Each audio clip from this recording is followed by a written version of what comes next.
4 o'clock every day on the Sports Bash on 97.3 ESPN. We do hear from John McMullen, our 97.3 ESPN.com Eagles and NFL Insider. For all your Eagles coverage, go to 97.3 ESPN.com.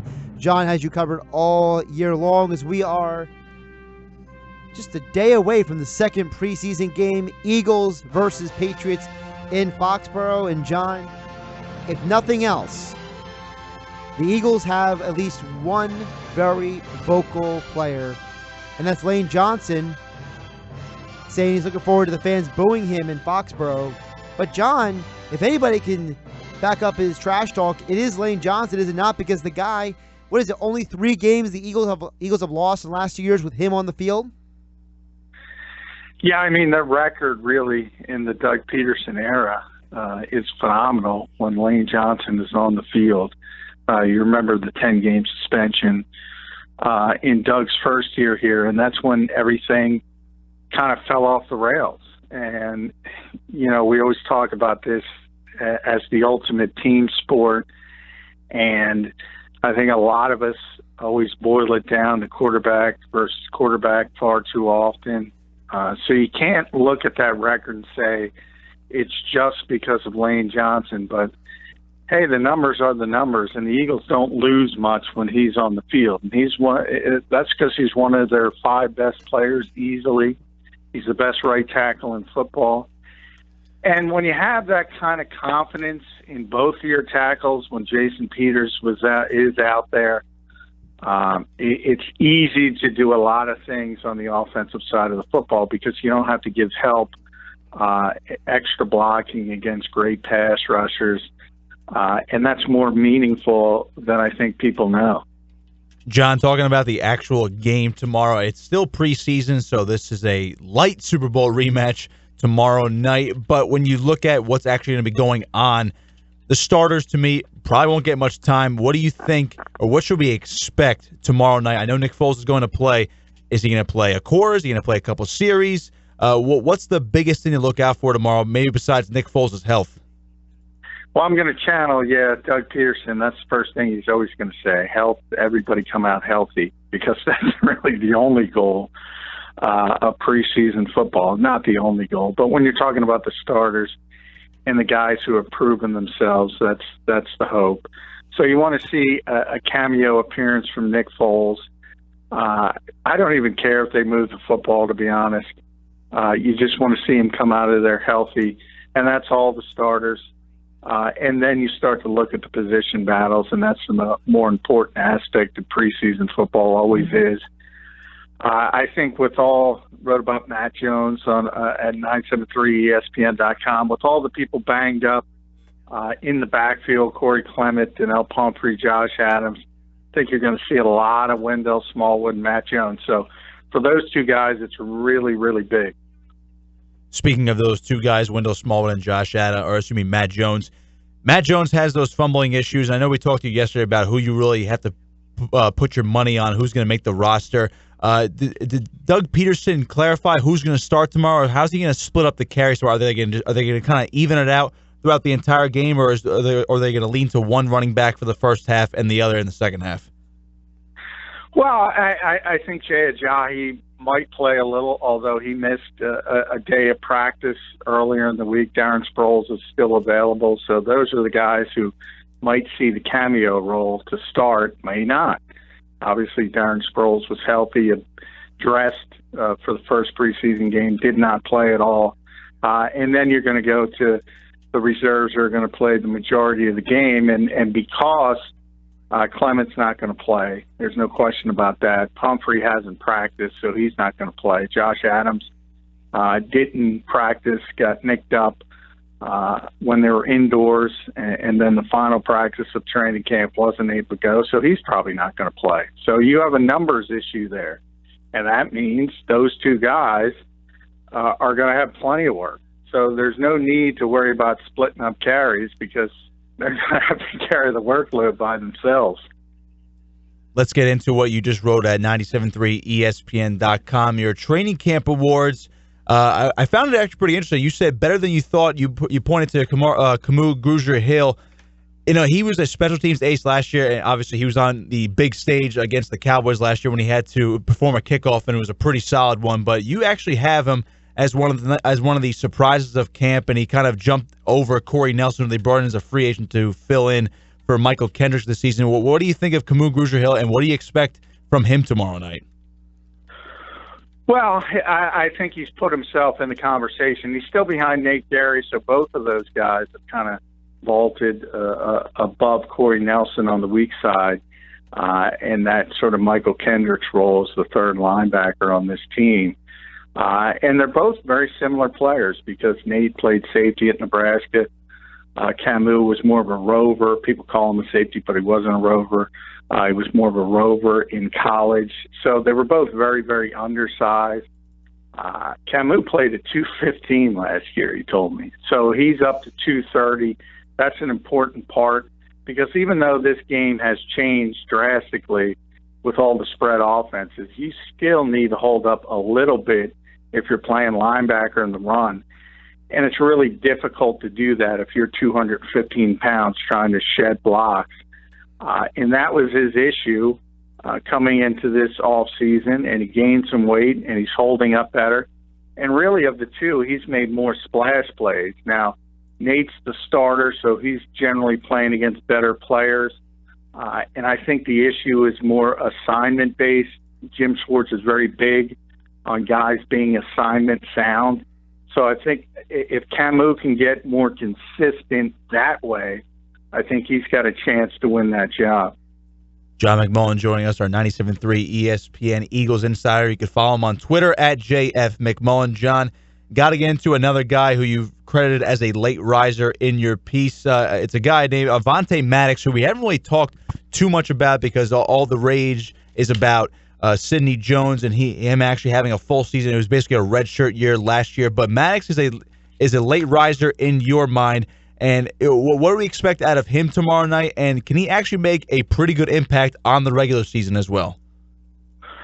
Well, we'll see. I mean, Jim Schwartz has been rotating bodies in that nickel cornerback slot since the spring, and Avonte Maddox is all of a sudden, the last three practices in camp, is the starting nickel corner. So that would lead you to believe he's going to start there against the Patriots. Now, that's no guarantee he's going to start September 6th against the Atlanta Falcons, and I kind of said yesterday on the show, the way Jim has been ping-ponging back and forth, it's clear he hasn't gained confidence in one guy. So ultimately he could end up just going to Malcolm Jenkins, the veteran who he knows can handle the work inside, and then you rotate Corey Graham in at safety. So that's still a possibility as well. But Avonte Maddox wasn't even in the conversation until this last week. It was Sidney Jones and Devontae Bosby, and now he's been the starting first-team nickel. So obviously they want to get a better look at him. Very fast corner, has the body type of a slot corner, and that's where they envision him. How quickly they can ramp him up and get him ready to play, that's what they're trying to figure out. Another guy I wanted to focus on the defensive side, one more on the defensive side for you, Jalen Mills. They took a chance on him a couple of years ago when they took him in the 7th round. He has steadily improved each year he's been in an Eagle uniform, kind of broke out a bit last year. You say he's had the best training camp as a professional throughout his entire career. I mean, we're not going to see much of him tomorrow night because he is entrenched as one of the starting outside corners, but do you expect even more leaps for Jalen Mills this coming season? Yeah, I mean, he understands the defense. It's amazing what confidence can do for a player and where he's come from as a former 7th-round pick, forced into action as a rookie. You remember all the people complaining about him, the struggles, but he fought through it, and by his second season, he was a Pro Bowl alternate. And now people don't even worry about him. They just pencil him in. He's a big part of that defense. And so you got to give Howie Roseman, Joe Douglas a ton of credit for a late-round gem. I mean, we're going into the 3rd year of Jalen Mills as a starter, and he keeps getting better and better and better. And remember, I think a lot of people forget, generally left corner in the NFL, because all the quarterbacks are right-handed, that's where the best corners are. That's where they're stationed. And that was Ronald Darby at the beginning of last season. Got hurt right away, and they had to move Jalen there. And when Ronald finally came back, they didn't move Jalen Mills from left corner, and he still hasn't moved from left corner. And that tells you a lot. I wanted to quickly go over to the offensive side of the ball for the Eagles. Shelton Gibson exploded onto the scene just last week against the Steelers, but he's had a great training camp. Another guy who we thought was going to take a nice leap in training camp in this preseason because of the injury to Alshon Jeffrey. He might fight for more playing time is Mac Hollins. And you say second-year stumble for him because he is not impressed as much as the Eagles thought he would in this training camp. What's the plan with him? I know he's a special teams ace, so his spot's relatively safe anyway. But what's the plan moving forward with Mac Hollins? Is he going to get a chance tomorrow night to showcase that training camp might have been a fluke? Well, yeah. I mean, he's the kind of player that's always going to get a big chance in the preseason. But as far as getting a chance to be a meaningful part of this offense, I think that ship has sailed.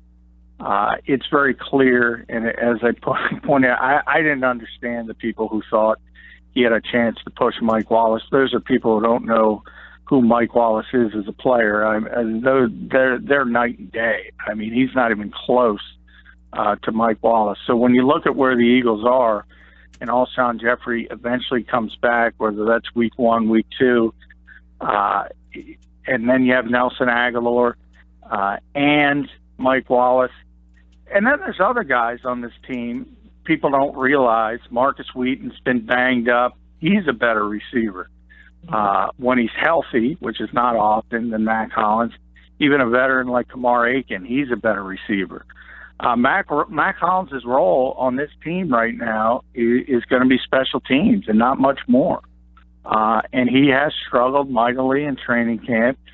And it's not a surprise. He came into this thing very, very raw as a receiver, much like Shelton Gibson. Same thing. Shelton at West Virginia, Mac at North Carolina. They weren't asked to run a lot of routes, but Mac has the size and the length you look for. And the Eagles thought he had a high ceiling as a player, but he hasn't really taken the leap that they envisioned. And part of it is he just struggles running routes and he struggles learning the offense. Not to say, look how long it took Nelson Aguilar. Not to say you give up on him. But for this particular season, especially early on, his role is going to be special teams.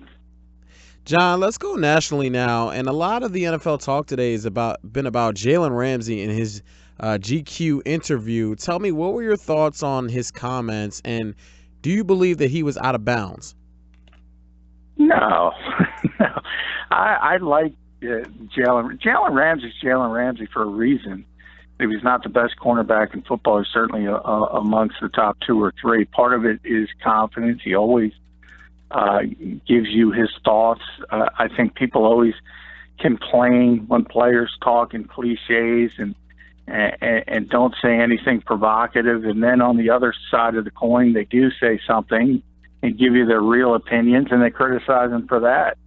I have no problem with it. I don't necessarily agree with all his quarterback ratings. I think you can see where he's coming from in some, particularly Andrew Luck. I mean, if you think about Jacksonville, Indianapolis is in their division. But for the most part, I agreed with him. I mean, if you think about Tom Brady and Aaron Rodgers are great, well, duh. Carson Wentz, Deshaun Watson, I think it's future MVPs. Carson probably would have been the MVP last year if he didn't get hurt. We saw how dynamic Deshaun was. A couple questions. I don't know why he called. I like Kirk Cousins a lot. I don't know why he called him a winner. I think he's got a potential to be a winner. But he had a really bad defense he had to overcome in Washington. So he's not a winner yet. Jimmy Garoppolo, he said, you got to wait. I agree with that 100%. People anointing him. He's played 7 games. For the most part, hey, who knows more about quarterbacks than the best cornerback in football? So I have no issue with it. So if you actually agree with Jalen Ramsey on Jimmy Garoppolo, for me, John, I think Garoppolo has shown me enough. I get it's a small sample size, but then you can say the same thing about Deshaun Watson, and he's a rookie too. I mean, I know Jalen Ramsey said that Wentz and Watson are his perennial MVPs for the next 5 to 10 years. But then, to me, I don't know. He says that about Deshaun Watson, but then Jimmy Garoppolo plays 7 games as well. The same thing. I think you're holding him up to too high of a standard. I'm not saying his study is worthy of Scientific America. He's just giving you an opinion on various quarterbacks. If he would have said about Deshaun Watson, we'll have to see as well, I wouldn't have had an issue with that either. I think he was speaking more of the ceiling as a player and how dynamic he is. And I think if you look at the ceilings between Deshaun Watson and Jimmy Garoppolo, one clearly has a much higher ceiling, and I agree with him. I think it's Deshaun Watson. I've said the same thing on the show numerous times. I mean, if you look at Jimmy and how he played in San Francisco, remember the situation. The 49ers were out of everything. They were a dead team. No one took them seriously. There's no pressure. So you have to add all of that in and say if he's playing well and playing meaningful football in November and December this year, it's going to be a lot different for him. I think, people, as I said, people crowning him on 7 games, that's crazy. But I understand, yeah. I mean, he kind of crowned Deshaun Watson. You could say the same thing. But he just believes more in one than the other as a player. I don't see an issue with that. And people can argue Carson Wentz as well because of the ACL and the LCL. But hey, we all know Tom and Aaron are at the top, and from there, it's just everybody's opinion. But he's got his opponent. I'll say this: his opinion carries more weight than our opinion. I can get behind that, considering he actually does play the game and he is one of the top corners in the NFL. All right, another guy he kind of put down was Ben Roethlisberger, and I kind of want to actually stray away from that. I do want to talk about Ben, though. It seems like nobody's really talking about him much. I mean, he's in concussion protocol right now, and I get he's probably going to be fine for week 1, and there's really going to be no worry about it. But Roethlisberger, I mean, he's had 4 or 5 concussions in his career, and he's contemplated retirement. I mean, does him getting another concussion and going through this protocol process again kind of weigh? Do you think that weighs in his mind now? I mean, do you think he would actually contemplate retiring now after this season, or do you think he's going to take a different approach to how he plays, considering, I mean, he's getting pretty banged up throughout his entire career?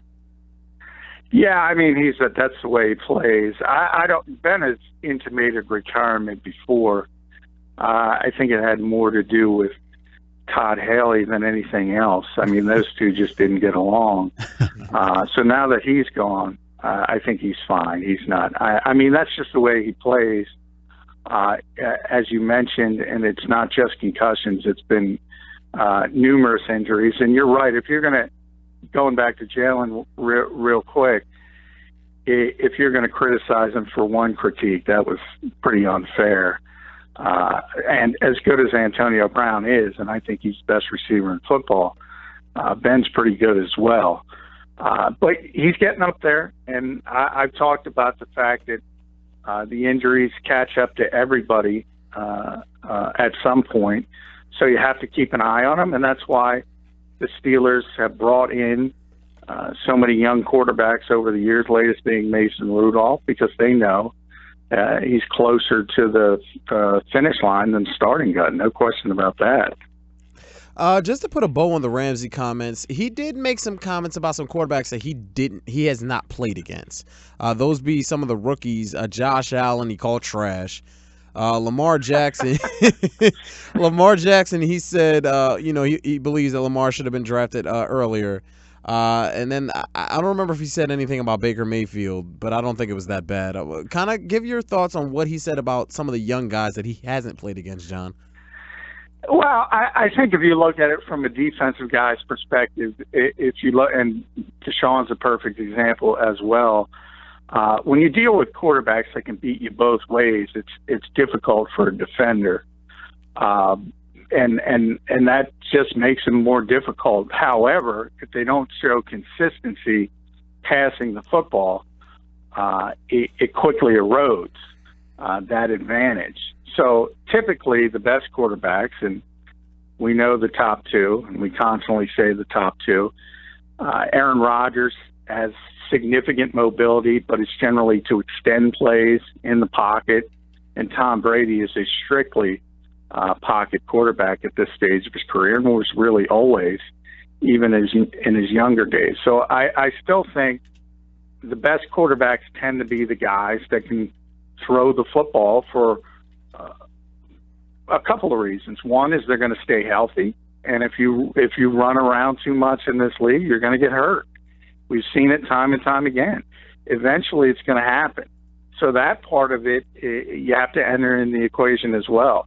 But when you're talking about a defender and they're out there on a particular Sunday, and say if Deshaun Watson is hot on that particular Sunday, from their mentality, it's like, how do you stop him? But that's not necessarily consistent from week to week. John, going around the NFL a little bit for NFL preseason week 2. Rookie quarterbacks, Baker Mayfield showed some promise last week. Lamar Jackson hasn't done too much in the preseason so far. We know we have to take it with a grain of salt. One guy that I've always been high on, and I thought would end up being the best quarterback out of this class, was Sam Darnold. There were some things last week with the Jets. He really showed why they drafted him, why he could be a franchise quarterback. If you have to pick one rookie quarterback to really watch out for this week, I mean, who are you going with? I mean, to me, I think I'm more inclined to watch Darnold or Mayfield again this week. Well, I think Sam, and I've said it from the beginning, way back before the draft, I thought he was the best quarterback in the draft. I think the Browns made a mistake. I think ultimately he will be the best quarterback. I got Jets fans who joke. I mean, the history of that organization, he's already a top 5 quarterback in the franchise's history. He's going to be good. It's just a matter of, is he going to be elite, or is he going to be just an above-average guy that gives you a chance to win week in and week out? I'm hesitant. If you look at Cleveland and all the changes they've made since 1999, when they rebooted the franchise, there's been so many executive changes, so many coaching changes. John Dorsey has nothing to do with any of that. I give him a lot of credit for finally pulling the trigger. We talk a lot about the Browns passing on not only Carson Wentz, but Deshaun Watson and everybody else, really. I mean, they could have had every quarterback except Jared Goff over the last 2 years if they wanted them. And they just didn't think any of them were good enough. And I don't understand how you can watch modern NFL football and keep passing on quarterback after quarterback after quarterback. So I give him credit for finally taking one. And if he thinks he's the best, you got to show the courage of your convictions. But ultimately, I think they're wrong. And Sam Darnold will be the best quarterback coming out of this draft. John McMullen joins us every day at 4 o'clock here on the Sports Bash on 97.3 ESPN.